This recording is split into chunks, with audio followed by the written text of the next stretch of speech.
The Conservative Political Action Conference gets underway with addresses from two rising GOP stars. Senators Marco Rubio and Rand Paul offered starkly different visions of the way forward for the Republican Party. Here's a sampling of what they had to say. We don't need a new idea. There is an idea. The idea is called America, and it still works. The GOP of old has grown stale and moss-covered. I don't think we need to name any names, do we? Our party is encumbered by an inconsistent approach to freedom. Chief Washington correspondent Dick Stevenson is here with more. Dick, thanks for being here. Good to see you in New York. Happy to be here. So I was really impressed by these two speeches. I kind of couldn't help but feeling, especially in the case of Rand Paul, like I was actually watching the stump speech for 2016. Well, more than that, I think this was the first engagement in the Republican presidential primary campaign of 2016. Two guys who have clearly indicated an interest in running with, as you saw in that clip, some pretty distinct views of the way forward for the Republican Party right now and for the conservative movement. I was impressed by Rand Paul coming out and basically saying, it's about freedom. It's about expanding freedom, whether we're talking about, Americans' freedom from drones, which he started off with, which was kind of interesting. But he did that filibuster based on that issue. And then he went to even freedom for kids not being arrested for nonviolent drug offenses, which went kind of over only to half the audience, it felt like, in that hall. A much more traditional speech from Marco Rubio. Right. Look, with Rand Paul, you're getting a kind of libertarian populism, which is a different kind of thing for the Republican Party right now. Both of these guys were elected in 2010 with a lot of Tea Party support. You'd expect them really to have quite similar worldviews, but they don't. Marco Rubio is in many ways putting himself forward as the more traditional establishment conservative, a guy with very mainstream conservative views on social issues and economic issues, more or less on foreign policy issues as well. Rand Paul is really something different. This libertarianism that really defined his father is still very evident in the way that he talks about both domestic politics and international politics, and it doesn't always fit neatly with the mainstream conservative brand right now. It was impressive how he seemed to be reaching out to young people in a real way.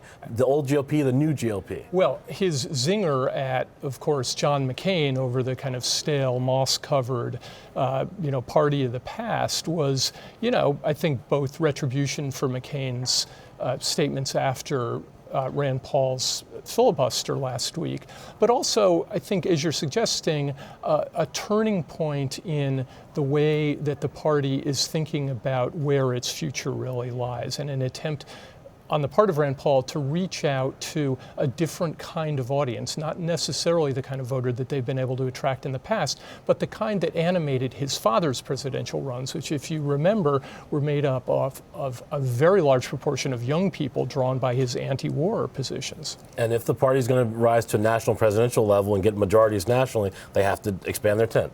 Yeah, now you can argue about whether the kind of libertarian populism that Rand Paul is talking about is going to expand the tent or leave him as more of a fringe player. And I think part of what Rubio is doing is trying to establish himself as a more credible presidential candidate and potential president than Rand Paul would be. Now, putting aside 2016, it's still a little ways off. In the here and now, with this budget battle that's unfolding right now with this president, with the Democrats, do these different competing views of what the Republican Party must do going forward actually offer different strategies for how to deal with that budget battle in the here and now? Very interesting, Marcus, that these speeches took place at the same time that President Obama was up on the Hill talking to Senate Republicans and trying to reach out to them on the budget, immigration, and other issues. Neither of these two guys was there for that.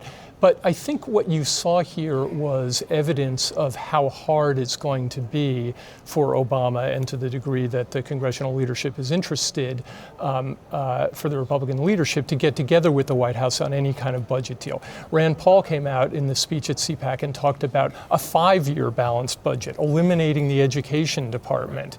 And clearly Rubio, is also not in the mood to compromise on this kind of thing right now. So, I think think the chances of getting anywhere this year are still relatively slim. Certainly there wasn't anything you heard today in terms of outreach back to Obama after his attempt to engage the Republicans a little bit more. Final question. Sometimes we see a divide between party leaders for both parties, Republicans and Democrats, in Washington, and party leaders out in the state who actually have to govern and make things happen.